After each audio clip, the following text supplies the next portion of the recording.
speaker is Mr. Lewis Kraft. He has been with us before. Actually, he was supposed to be here last year, and right before the symposium, he was notified that he was going to be presented the Wrangler Award. And for some unknown reason, he went to Oklahoma City and got that instead of coming to the symposium. I'm going to tell you a real quick story. You are required to wear a tuxedo when you receive the Wrangler Award. Lewis complied, and to my knowledge, he is the only guy that wore a tuxedo and boot moccasins, which you will see today. No. I had Cheyenne, low Cheyenne. Oh, well, there you go, low Cheyenne moccasins. Please welcome Mr. Lewis Kraft.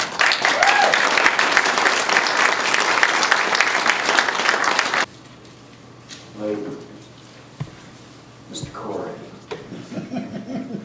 thank you for putting up with me and inviting me here. Ladies and gentlemen, I hope by now that you have heard of a fellow named Ned Wynkoop. He was just like you and me. He had a lady and a family he loved with all his heart. He had successes and he had failures. And just like some of us, he struggled to survive. But there's one thing Ned Wynkoop had more than most of us. And that is, well, certainly more than me, guts. Guts to take a look at his world and challenge it. There's another player, another people in the Wynkoop story. They called themselves the Tisistas, which means, among other things, the people. You know them as the Cheyennes. I'm going to speak mostly about the southern Cheyennes today. In spring 1868, the Tisistas remembered exactly what they had heard at the Peace Council on Medicine Lodge Creek the previous fall. When their leaders refused to touch the treaty paper, Senator John Henderson of Missouri took them aside and told them that they could hunt buffalo north of the Arkansas River for as long as there were buffalo. They also understood that they would receive supplies and weapons. What they didn't understand was when their agent, Ned Wynkoop, distributed supplies to them in March 1868. He didn't give them any guns. This wasn't Wynkoop's fault, for he didn't have any to pass out. But it wouldn't be a lone instance, and it would be repeated again in April, and then again in May. Wynkoop wrote his superiors, saying that consistency was the key. If the government had any hope of weaning his wards off the necessity of hunting and raiding to subsist their families, he made it clear that government issue was never enough to feed hungry people. Commissioner of Indian Affairs, N.G. Taylor, agreed with him and gave him permission to obtain weapons for the next distribution. But that same May, Little Robe led a raid against the cause, and Lieutenant General William T. Sherman forbade the distribution of the weapons to the Indians. June was more the same, no weapons. On July 20th, the weapons were still blocked when Wynkoop distributed annuities. The Plains Apaches and Arapahoes were angry, but they accepted their supplies. Not so the Tisistas. They told Wynkoop that they thought their white brothers were pulling back the hand that they had extended to them at Medicine Lodge Creek. They refused the entire government issue.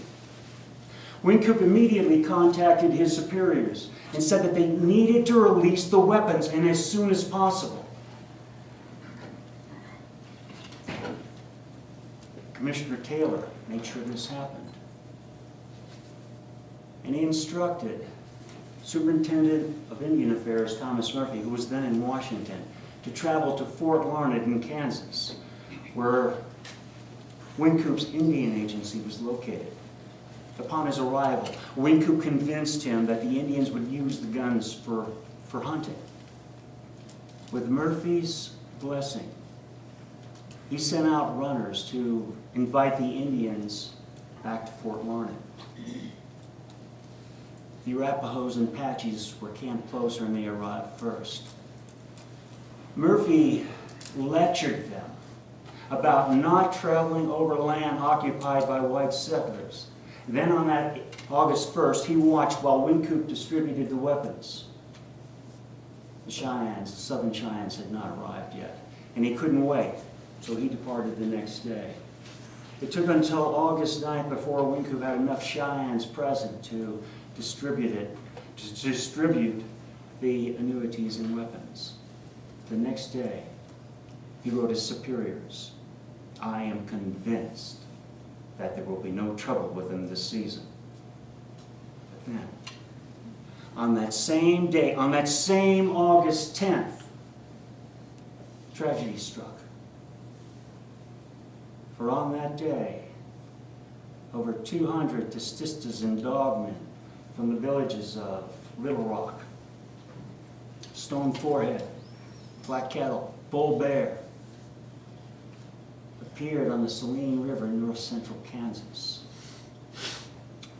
Now, I need to say a few things here. Dog soldiers is a white man term. The Testistas Military Society was called Dogmen. Council chiefs such as Black Kettle, whom wrong officer, whom Wynkoop called Maka Tavata, had no power to stop a raid. Any warrior could have a dream that told him to lead a war party. If other warriors thought that his medicine was good and that the raid would be successful, they would join him. This raid began somewhere between August 2nd and 4th, and it started roughly 34 miles north of Fort Lyon. Big-headed Dogman Chief perhaps led it. Two of Wynkoop's most trusted employees, mixed-blood testistas, Edmund Gaillard and George Bent, rode for the war party. On the Smoky Hill, 4 Arapahoes and 20 Lakotas joined them. But as so often happened when warriors rode over the land, they became hungry. And even though they had hoped to strike the hated Pawnees, they swooped down on a vejo, a white man homestead on the Saline, and demanded food. Frightened settlers fired at them. They moved on, but began to raid. Both Gaillard and Bent left the war party and moved south. By the 12th, the raid had moved up to the North Fork of the Solomon. Again, hungry warriors swooped down on another Vejo homestead and again asked for food. They were again fired upon. This time, they began to kill and rape and steal and destroy.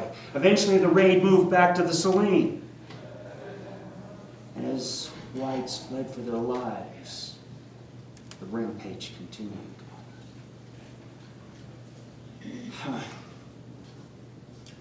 Military post didn't appear until August 16th. The next day, newspapers began printing information about the attacks. Wynkoop received orders to investigate what had happened, and on August 19th, he interviewed Little Rock. For Wynkoop, this raid was devastating. For the Testistas, it changed everything.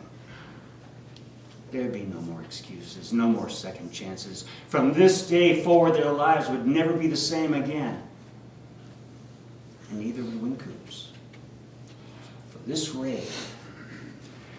raid gave the U.S. government exactly what they wanted. Another war with these displaced Indian people they had been trying so hard to remove from the prime land to the east of the Rocky Mountains in Colorado Territory and western Kansas.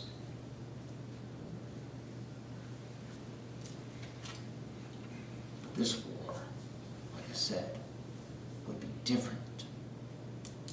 For this war would be to end all wars with these people.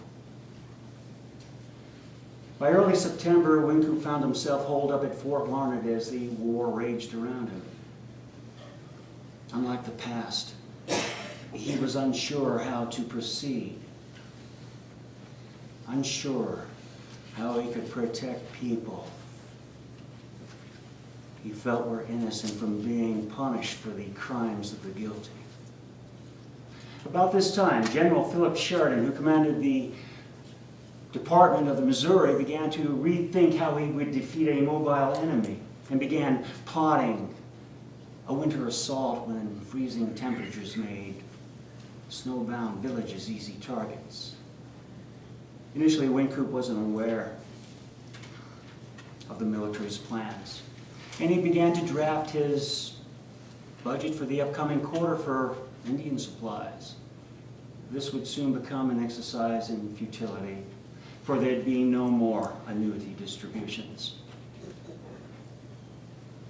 It was still early September when he began to hear hints of the immensity of the military's plans. Since the war had begun, only Stone Forehead dared to visit him at his agency. The rest of his wards wisely kept their distance. He had become a man with no task to perform.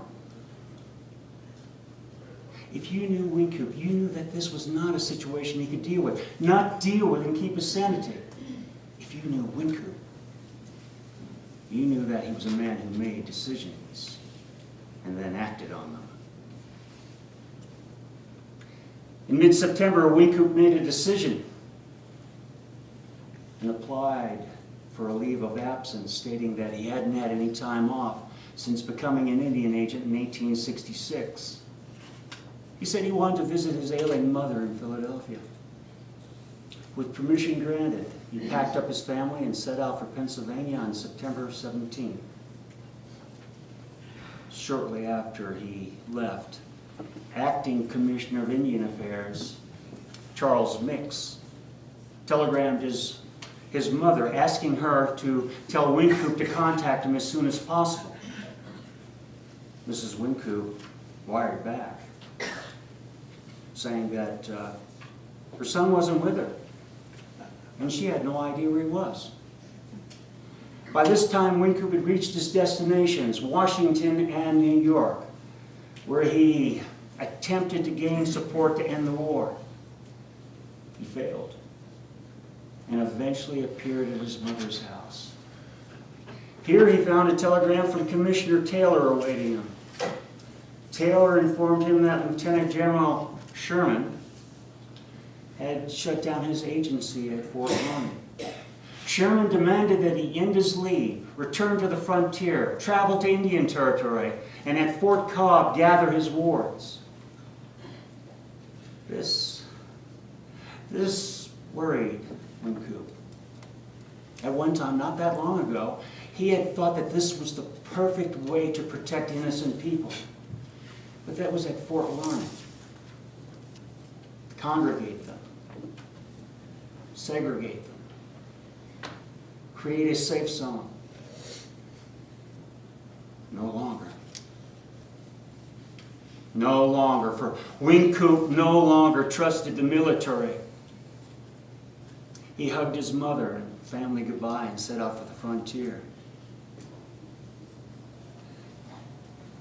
When he reached Lawrence, Kansas in early November, he met with Superintendent Murphy, who gave him his orders. He obtained a wagon, a harness, 2 horses, supplies, a tent, and set out for Indian territory.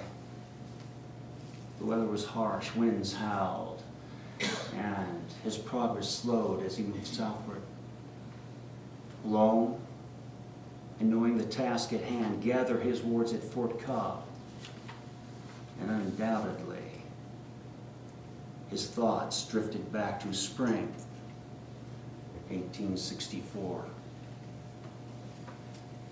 The Cheyenne War had begun when Colorado volunteer troops indiscriminately began to attack Tististas and Dogmen as they rode over the land, indiscriminately began to attack villages, kill and destroy property.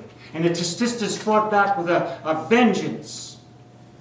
By May 1864, Wynkoop, who was then a major in the 1st Colorado Volunteer Cavalry, commanded Fort Lyon in the southeastern portion of the territory. He reported to Colonel John Shivington, who commanded the Department of Colorado. The Cheyennes will have to be soundly whipped before they will be quiet, Shivington wrote Wynkoop on May 31st. If any are found in your vicinity, kill them. By summer, the Tististas, the Dogmen, and their allies had almost cut off the roads that linked the territory with the states. They had almost cut off the flow of supplies into Denver. Territorial Governor John Evans feared that if these roads were cut off, that the whites in the territory could possibly be annihilated. And he began petitioning for the organization of a regiment to fight Indians. In August, his entreaty became fact. And the 3rd Colorado Volunteer Cavalry mustered in for 100 days. Their goal, kill Indians. That same August, Wynkoop, who now reported to the Department of Kansas, wrote, "It is my intention to kill all Indians I come across until I receive orders to the contrary." But then just weeks later, on September 4th, he saw 2 letters dictated by Southern Cheyenne Chief Black Kettle. Basically, these letters said that there was a large village up there on a tributary of the Smoky Hill inside Kansas. The letters also went on to say that the Indians had prisoners they were willing to give up, and that they wanted to discuss ending the war.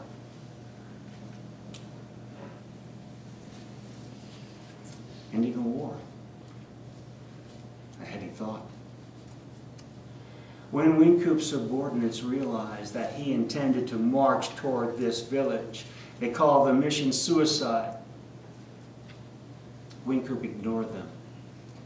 And without orders, he took 127 men and set out for this village.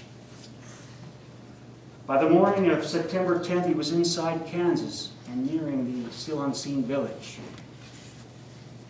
He was confronted by a battle line of perhaps 600 or 700 screaming warriors. It looked like he had made the blunder of a lifetime.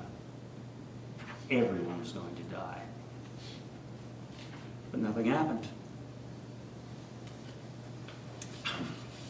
And while his troops camped several miles from a place called the Big Timbers, a place where Wynkoop with several of his officers and an interpreter would meet with Arapahoe and Tistista leaders in council.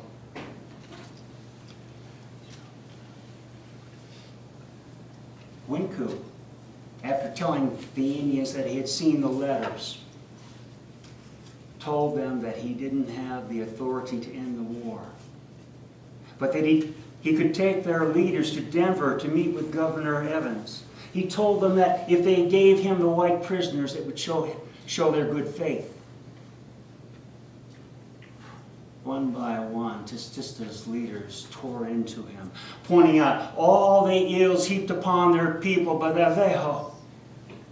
Arapahoe leaders, Left Hand and Little Raven joined in. And then Bull Bear, a dogman chief who had lost his brother that spring when his village was attacked, charged Wynkoop, demanded he stand while he berated him. At the same time, he tried to incite all the Indians surrounding the handful of soldiers to kill. It was at this point that Black Kettle took control of the council's soothed tempers. Wynkoop eventually received 4 white children, and 7 chiefs traveled to Denver with him. The meeting took place at Camp Weld, just south of Denver City. Now you've got to understand, Governor Evans had a problem. To date, the 3rd had one small firefight where they attacked a small village, several teepees, 12, 14 people, including some children. These people may not have even been at war. Evans needed the 3rd Colorado to score a major victory over the Cheyennes to justify their existence. He had no interest in ending the war. After questioning the Indians about the war, he handed them over to Chivington. The colonel bragged about his military power, and then he handed them over to Wynkoop, saying that the Indians could go to him when they got ready to do that. Wynkoop, the Indians, and William Byers, editor of the Rocky Mountain News, thought that the war had ended. Some of the Arapahoes camped about a mile from Fort Lyon. Destistas camped farther away. When Wynkoop saw that many of these Indians were skin and bones, he began feeding them with prisoner allotments. And in November, he was removed from command and ordered to Kansas, where he thought he would face charges of being absent from his post in time of war. At this time, before Wynkoop left for Kansas, the Indians were told to move farther away from the fort. Black Kettle and Left Hand moved their villages to the Big Sandy, to a place that has since been called Sand Creek. 3 days after Wynkoop set out for Kansas, Chivington, with a command of mostly 1st and 3rd Colorado Volunteers, attacked and destroyed Black Kettle and Left Hand's villages on Sand Creek.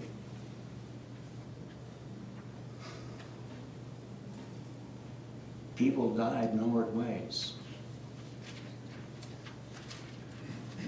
An unborn child was cut out of its dead mother's body and scalped.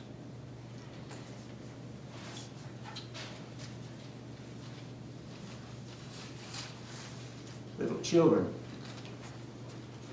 were used as target practice. An officer, a lieutenant, came upon 3 women and 5 children prisoners. And while their guards shrank back in horror, he murdered them. Most of the bodies gave up between 5 and 7 scalps, and in some cases 8. Penises, vaginas, breasts were hacked off the dead and displayed as ornaments and trophies. When Wynkoop learned what had happened, and at this time he was just sitting around a forgotten man, he exploded with rage and demanded an interview. Major General Samuel Curtis, sorry, I almost forgot his name, granted Wynkoop this interview. He listened to him, exonerated him, and ordered him back to command Fort Lyon. Even though Wynkoop was disgusted by what had happened, he wanted nothing more to do with Indians. These people had listened to him, had trusted him, had tried to end the war and thought they were safe. They had to have blamed him for what had happened. He felt guilty. Then, in fall 1865, Wynkoop was ordered to command the military escort for peace commissioners who would meet with these same Indians on the Little Arkansas River in Kansas. He felt certain that he would get an arrow in the back. But instead, Black Kettle told him that he didn't hold him responsible for what had happened. It was at this council, at this peace council, when Wynkoop realized that he could work with Indians. And for the next 3 years, he did. We're back to the present. It is late November 1868. Wynkoop has reached Indian territory. He is somewhere to the southwest of the North Canadian River. Frigid weather and what amounted to almost blizzard conditions had slowed his pace to a crawl. Yet he pushed onward. But times had changed. He had heard rumors that 5 columns of troops converged on the Washita River in Indian territory. Fort Cobb was on the Washita River. This worried him. In April 1867, Wynkoop sent runners out to invite Destistas and Dogmen to visit Fort Lyon to meet with Major General Hancock. It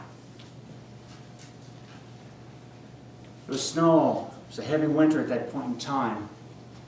And the Indians were late arriving, and they were worn out. When they arrived, it was just before nightfall. Hancock allowed them to be fed, but then insisted upon a night council. Peace councils always take place during daylight hours. At this council, Hancock threatened them with war. And he also told them that he was angry that not more leaders came to speak with him. He told them that he was going to move toward their village on the Pawnee Fork the next day. After the council ended, Tall Bull, a Dogman chief, walked off into the night with Wynkoop and Edmund Gaillard, who interpreted for him. Tall Bull asked Wynkoop to stop the soldiers from coming to his village. His people feared another Sand Creek. That night, Wynkoop tried, but Hancock refused to listen. The next day, he marched his army of over 1,300 men toward the Pawnee Fork village. When he eventually camped within striking distance of the village, women grabbed their children and began to flee. And then, under the cover of night, their men followed them. When Hancock realized what had happened,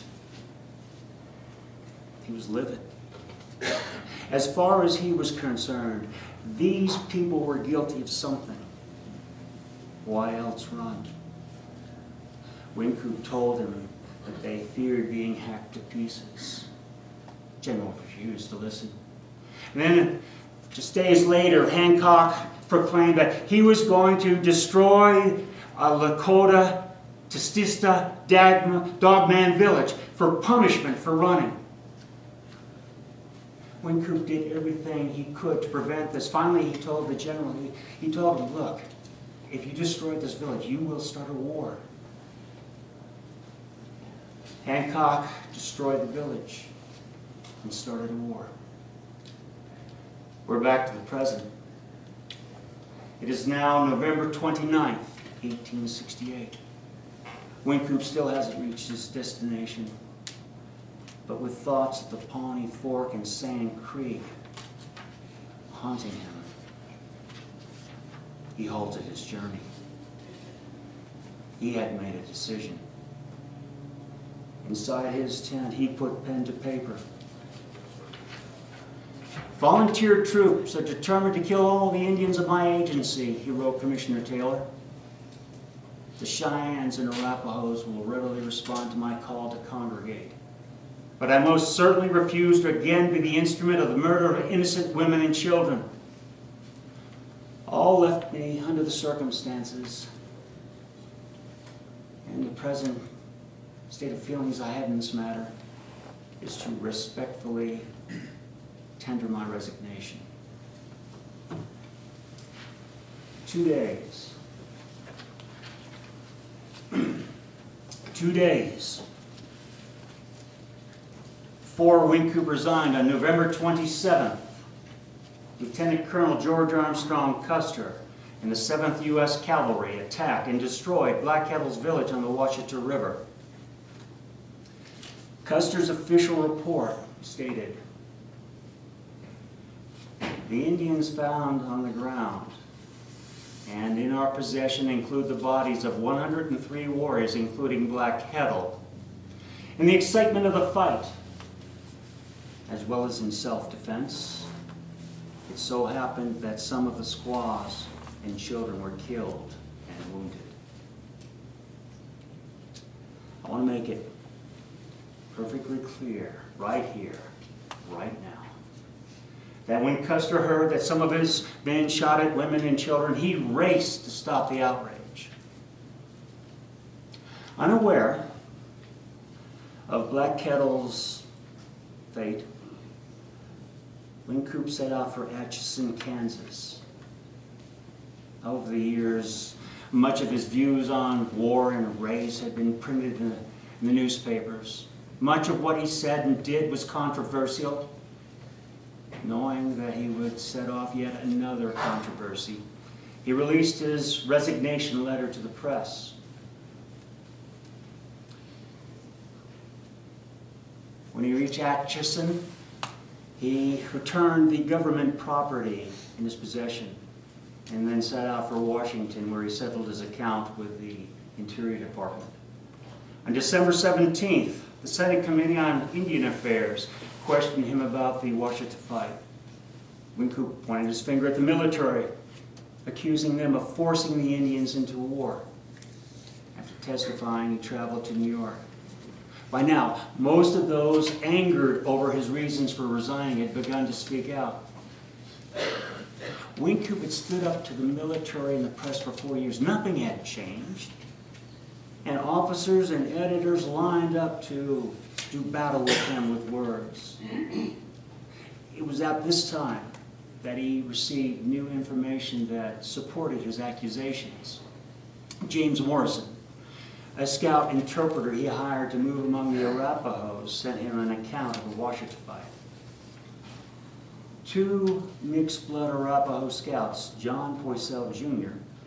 and Jack Fitzpatrick, had been at the Washita with Custer, and they disagreed with the casualty count.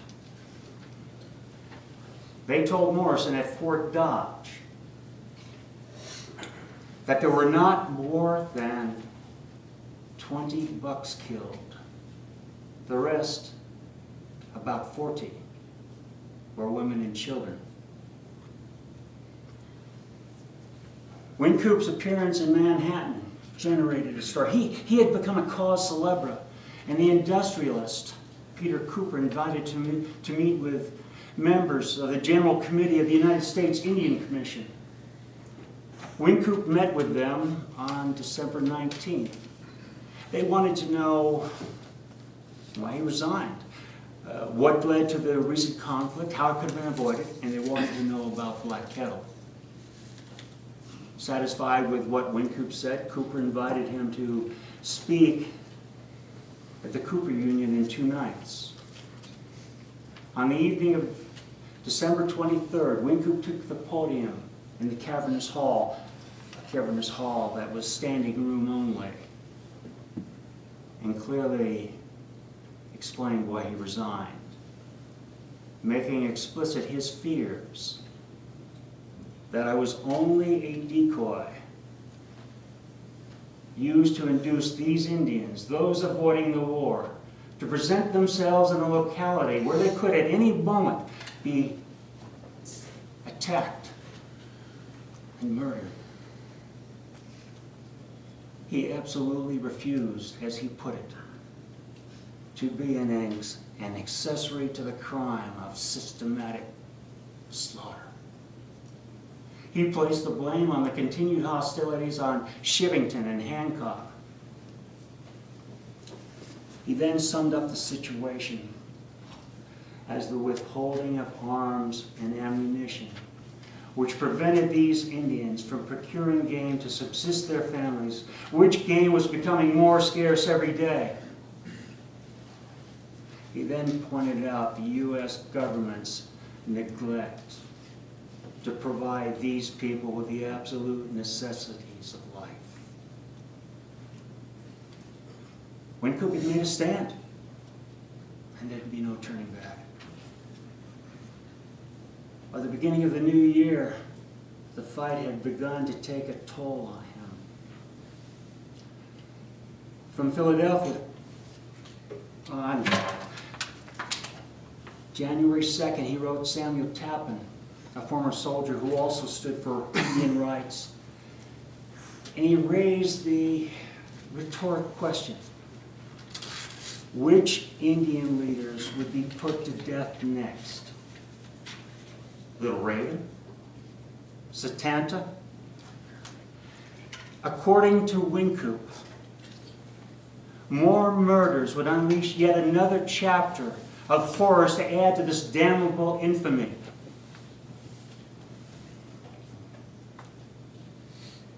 After lamenting that this climaxes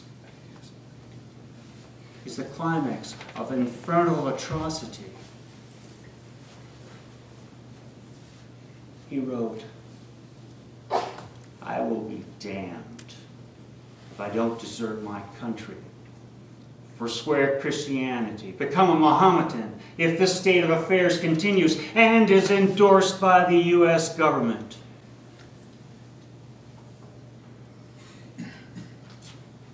Wynkoop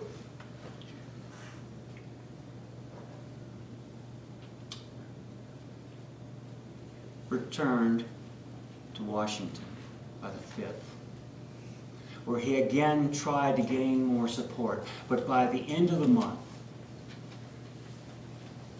he returned to Philadelphia, aware that newspapers continue to ridicule his stance that Black Kettle and those with him had avoided the war. On January 26, he wrote Commissioner Taylor with what he thought was proof of his friend's innocence. Wynkoop personally knew that Black Kettle had not taken part in the Saline River raids for the simple fact that the chief was camped right next to his agency at the time of the attacks. He included a copy of Morrison's letter, which denied Custer's casualty count.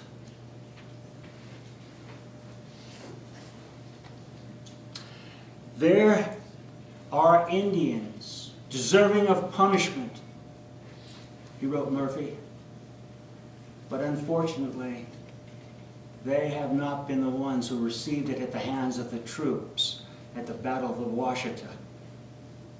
After pointing out that the military justified the attack with alleged evidences of hostilities found in the village after the attack, he raised the question, how did they know these evidences existed previous to the assault? Continuing, he wrote, Mr. Morrison states that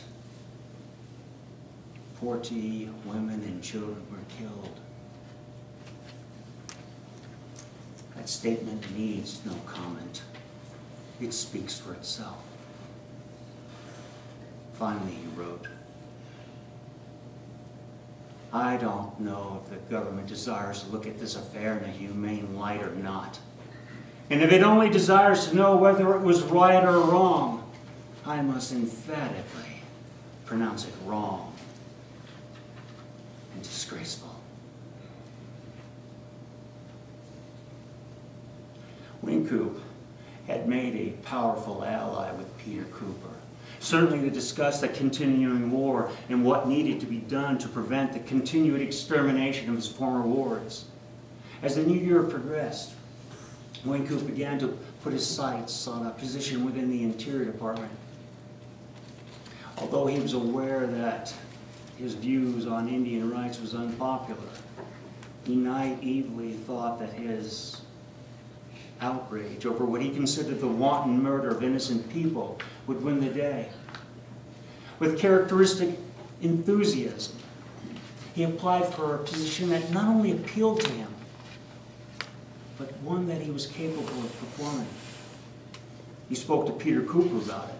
And in March, Cooper wrote Ulysses S. Grant, who had just that month become president. I have known Wynkoop personally and of his service among the Indians and consider him eminently fitted for the post of Superintendent of Indian Affairs. High praise, but with no future. Grant's ascendancy in Washington played a pivotal role in Wynkoop's future. For the president wanted nothing to do with the fire ran Wynkoop. There would be no confirmation. Even though the peaceful hand that Grant's administration extended toward the Indians sounded good, the tribes were no longer considered independent nations. There'd be no more treaties. The southern Cheyennes and Arapahoes would live where they were told. They would do as they were told. Little more than prisoners of war. They would turn their back on their religion, turn their back on their freedom, on their land, on their life way. They would walk the white man's road or face the consequences. The rejection of Wynkoop's application to become superintendent marked the beginning of the end of his relationship with Indians. No, he worked for the Indian movement for a number of years, and on at least one occasion applied to become an Indian agent. But Ned Wynkoop, the man that the mixed-blood Testista George Bent called the best friend the Cheyennes and Arapahoes ever had, drifted into obscurity, never to work with Indians again. Ladies and gentlemen, thank you for listening. I have a few things here to say. Cornelius, and I hope I don't kill this, Cornelius Wynkoop migrated from his homeland in Holland in the mid-1660s. He had 3 sons, Benjamin, Everett, and Garrett. Garrett was the great stepfather, I kind of blew that of Ned. Benjamin was the 7 times great-grandfather, I meant grandfathers, not stepfathers, pardon me. Great-grandfather, sorry about that, Chris, of Christopher Kent Wynkoop. Chris lives in Orange County, California. He's a good friend of mine. He's here today. He's sitting right over there. Chris?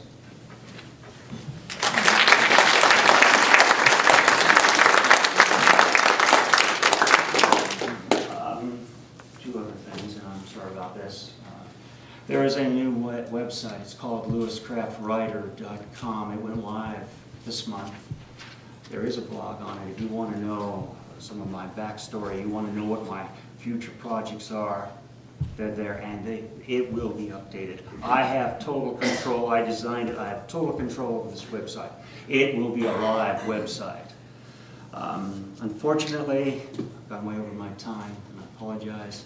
I, just like John, will be available for any questions, and I hope I'll be able to answer them. If I chuckle and walk away from you, that means I don't know.